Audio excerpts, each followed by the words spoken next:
আসসালামু আলাইকুম। সংবাদে আপনাদের সবাইকে স্বাগত। সংবাদ শিরোনাম। শেষ দিনের মতো সারা দেশে চলছে মনোনয়ন যাচাই বাছাই। স্থগিত বা বাতিল 2 শতাধিক প্রার্থীর আবেদন। কাল থেকে 9 জানুয়ারি পর্যন্ত করা যাবে আপিল। যুক্তরাষ্ট্রের ব্রুকলিনে বন্দী ভেনেজুয়েলার প্রেসিডেন্ট। ফেডারেল আদালতে বেশ কিছু অভিযোগ। লাতিন দেশটিতে মার্কিন হামলার প্রতিবাদে বিক্ষোভে উত্তাল নানা দেশ। বিএনপি থেকে আসন ছাড় পেলেও স্বস্তিতে নেই জোট সঙ্গীরা। অনেক আসনেই বিদ্রোহী প্রার্থী। সহসাই কেটে যাবে সংকট, আশা নেতাদের। জেলা সংগঠন, জেলা যত আইনজীবী, ঢাকা থেকে আইনজীবী নিয়ে গিয়ে বিরোধিতা করা হয়েছে। তার মানে তো this is a double standard. BNP যেটা বলতে পারে যে ঢাকা 12 আসনে বিএনপির মার্কা হচ্ছে কোদাল মার্কা। বিএনপি এরকম যাদের সাথে সমঝোতা হয়েছে সেখানে বিএনপি এভাবে বলবেন। মনোনয়ন একেবারে শেষ, ওই পালাটা শেষ হয়ে যাবে, তখন দেখবেন ক্রমান্বয়ে আস্তে আস্তে তারা দলের পক্ষ থেকে নিয়োগে ছাড় দেওয়া হয়েছে, তাদের সমর্থনে এগিয়ে আসবে। আসন নিয়ে এখনো জামায়াতের সাথে ইসলামী আন্দোলনের দর কষাকষি। মতানৈক্য থাকলেও জোট ভাঙার শঙ্কা নেই বলছেন নেতারা।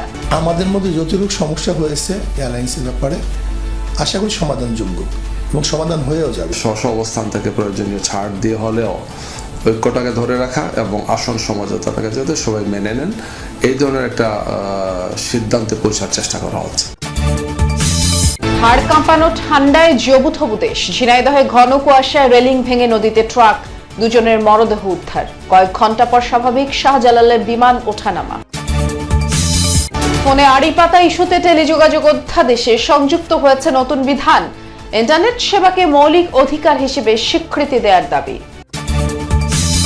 যাচাই বাছাই শেষে ঢাকা জেলা ও মহানগরের 20টি আসনে দাখিলকৃত 238টি মনোনয়নের মধ্যে 75 জন প্রার্থীর মনোনয়ন বাতিল করা হয়েছে আর বৈধ ঘোষণা করা হয়েছে 163টি মনোনয়ন। আজ মনোনয়ন যাচাই বাছাইয়ের শেষ দিন হলেও গতকালই যাচাই বাছাইয়ের কাজ প্রায় সম্পন্ন করেছে বিভাগীয় কমিশনারের কার্যালয়। শেষ মুহূর্তে বাকি থাকা কিছু কাজ শেষে বিকেলে আনুষ্ঠানিকভাবে জানানো হবে চূড়ান্ত প্রার্থীদের তালিকা। রিটার্নিং কর্মকর্তা বা সহকারী রিটার্নিং কর্মকর্তার সিদ্ধান্তের বিরুদ্ধে 5 থেকে 9 জানুয়ারি পর্যন্ত নির্বাচন কমিশনে আপিল করা যাবে। 10 থেকে 18 জানুয়ারির মধ্যে আপিল শুনানি ও নিষ্পত্তি হবে। আর 20 জানুয়ারি প্রার্থিতা প্রত্যাহার করতে পারবেন প্রার্থীরা। এরপর 21 জানুয়ারি চূড়ান্ত প্রার্থী তালিকা প্রকাশ ও প্রতীক বরাদ্দ করা হবে। এরপর দিন অর্থাৎ 22 জানুয়ারি থেকে 10 ফেব্রুয়ারি পর্যন্ত প্রচারণা চালাতে পারবেন প্রার্থীরা। যুক্তরাষ্ট্রের নিউ ইয়র্কে নেওয়া হয়েছে আটককৃত ভেনেজুয়েলার প্রেসিডেন্ট নিকোলাস মাদুরোকে। ধারণা করা হচ্ছে ব্রুকলিনের কুখ্যাত মেট্রোপলিটন ডিটেনশন সেন্টারে তাকে রাখা হয়েছে। বিভিন্ন গণমাধ্যম মাদুরোর হাত করা পড়া একটি ভিডিও ফুটেজ প্রকাশ করেছে। ভেনেজুয়েলা থেকে আটকের পর শনিবার যুক্তরাষ্ট্রে নেওয়া হয় মাদুরোকে। স্থানীয় সময় সন্ধ্যায় নিউ ইয়র্ক সিটি থেকে প্রায় 60 মাইল দূরে স্টুয়ার্ট এয়ার ন্যাশনাল গার্ড বিমান ঘাঁটিতে অবতরণ করে তাকে বহনকারী বিমানটি। সেখান থেকে হেলিকপ্টারে ম্যানহাটনে নিয়ে যাওয়া হয় মাদুরোকে। নামানো হয় ওয়েস্ট সাইড হেলিপোর্টে। এরপর একটি ভ্যানে মার্কিন মাদক নিয়ন্ত্রণ সংস্থার অফিসে নেওয়া হয় ভেনেজুয়েলার প্রেসিডেন্টকে। মার্কিন কর্মকর্তাদের বরাতে জানা গেছে মামলার আনুষ্ঠানিকতার পর ডিটেনশন সেন্টারে নেওয়া হয় মাদুরোকে এবং তার সাথে রয়েছেন স্ত্রী সিলিয়া ফ্লোরেস। ভেনেজুয়েলার প্রেসিডেন্ট এবং তার স্ত্রীর বিরুদ্ধে মার্কিন ফেডারেল আদালতে বেশ কিছু অভিযোগ তোলা হয়েছে। এক্স হ্যান্ডেলে এসব অভিযোগের বিস্তারিত তুলে ধরেছেন মার্কিন অ্যাটর্নি জেনারেল প্যাম বন্টি। জানান মাদুরো এবং তার স্ত্রীর বিরুদ্ধে মাদক সন্ত্রাস উস্কে দেয়া, যুক্তরাষ্ট্রে কোকেন রপ্তানিতে ষড়যন্ত্র আর অবৈধ অস্ত্র রাখার অভিযোগ তোলা হয়েছে। দাবি বিগত কয়েক দশক ধরে যুক্তরাষ্ট্রে কোকেন পাচারে সহযোগিতা করেছেন মাদুরো। এসব মামলায় ভেনেজুয়েলার প্রেসিডেন্ট, তার স্ত্রী, ছেলে এবং প্রশাসনের শীর্ষ পর্যায়ের সদস্যদের অভিযুক্ত করা হয়েছে। এসব অপরাধের মাধ্যমে অর্জিত সম্পদ জব্দের আবেদনও করা হয়েছে ওই অভিযোগপত্রে। বিএনপি থেকে আসন ছাড় পেলেও স্বস্তিতে নেই জোট সঙ্গীরা। বিএনপি নেতারা স্বতন্ত্র প্রার্থী হওয়ায় ভোট ভাগ হওয়ার ঝুঁকি দেখছেন তারা। কেউ কেউ এই বিদ্রোহের পেছনে বিএনপির বিরুদ্ধে ইন্ধনের অভিযোগ তুলেছেন। তবে দলটির স্থায়ী কমিটির সদস্য আমির খসরু মাহমুদ চৌধুরী বলেছেন, ভবিষ্যৎ রাজনীতির চিন্তায় কেউ কেউ প্রার্থী হলেও মনোনয়ন প্রত্যাহারের আগে সব সংকট সংশয় কেটে যাবে। সহকর্মী আরিফিন শাকিলের রিপোর্ট। কাউকে দলে যোগদান করিয়ে কারো সাথে আসন সমঝোতায় ত্রয়োদশ সংসদ নির্বাচনে জোট সঙ্গীদের সাথে আসন ভাগাভাগি করেছে বিএনপি। শুরুতে এই সংখ্যাটা 30 হওয়ার ইঙ্গিত দেওয়া হলেও জনপ্রিয়তা জনভিত্তির মাপকাঠিতে মাত্র 17 জনকে ছাড় দিয়েছে তারেক রহমানের দল, যাদের প্রায় সবাই যুগপৎ আন্দোলনের শীর্ষ নেতা।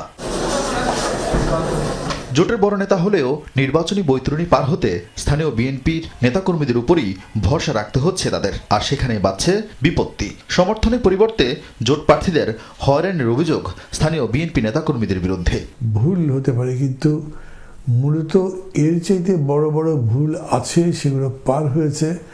আর এইটার ব্যাপারে হয়েছে যে যদিও বিএনপির পক্ষ থেকে ঘোষণা করা হয়েছে যে সমঝোতার প্রার্থী হিসেবে আমি করব, কিন্তু তারা আবার নিজেদের পার্টির একজন প্রার্থী করে দিয়েছেন এবং তারা সমস্ত শক্তি মিলিয়ে পুরো জেলা সংগঠন, জেলার যত আইনজীবী, ঢাকা থেকে আইনজীবী নিয়ে গিয়ে বিরোধিতা করা হয়েছে। তার মানে তো this is a double standard pure.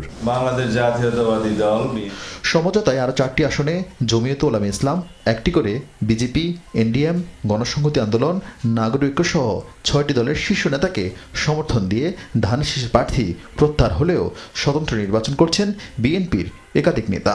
এমনকি বিএনপিতে যোগ দিয়ে ধানের শীষে নির্বাচন করা রাশেদ খান, ফরিদুজ্জামান ফরাদও স্বস্তিতে নেই। তো এটা তো অবশ্যই এটা খানিকটা অস্বস্তিকর। বিএনপি যেটা বলতে পারে যে ঢাকা 12 আসনে বিএনপির মার্কা হচ্ছে কোদাল মার্কা।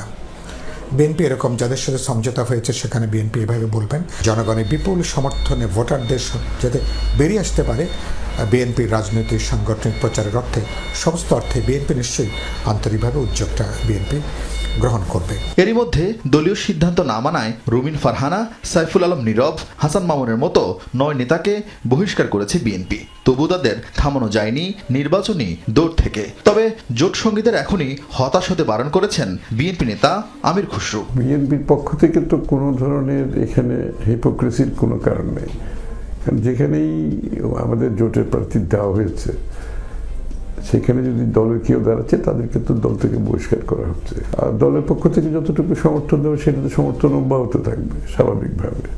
যেহেতু আমরা ছাড় দিয়েছি, মনোনয়ন একেবারে শেষ, ওই পালাটা শেষ হয়ে যাবে, তখন দেখবেন ক্রমান্বয়ে আস্তে আস্তে তারা দলের পক্ষ থেকে যেগুলোকে ছাড় দেওয়া হয়েছে। আসন নিয়ে এখনো জামায়াতে ইসলামের সাথে দর কষাকষি চলছে ইসলামী আন্দোলনের। মত দ্বিমত থাকলেও জোট নিয়ে আশাবাদী দলের নায়েবে আমির। অন্যদিকে 2-3 দিনের মধ্যেই চূড়ান্ত আসন বন্টনের কথা জানিয়েছে দুই দলই। এক্ষেত্রে প্রার্থীদের বিজয়ী হওয়ার সক্ষমতাকে গুরুত্ব দেওয়া হচ্ছে। মতানৈক্য থাকলেও জোট ভাঙার শঙ্কা উড়িয়ে দিলেন নেতারা।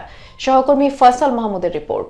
ইসলামপন্থীদের ভোট এক বাক্সে আনার লক্ষ্যে গত সেপ্টেম্বরে আত্মপ্রকাশ করে 8 দলীয় জোট। নির্বাচনকে সামনে রেখে গণভোট সহ 5 দাবিতে বিভাগীয় সমাবেশ সহ ধারাবাহিক কর্মসূচি পালন করে দলগুলো। গত 8 ডিসেম্বর থেকে আসন ভাগাভাগির আলোচনা চললেও এখন পর্যন্ত চূড়ান্ত সমঝোতা হয়নি।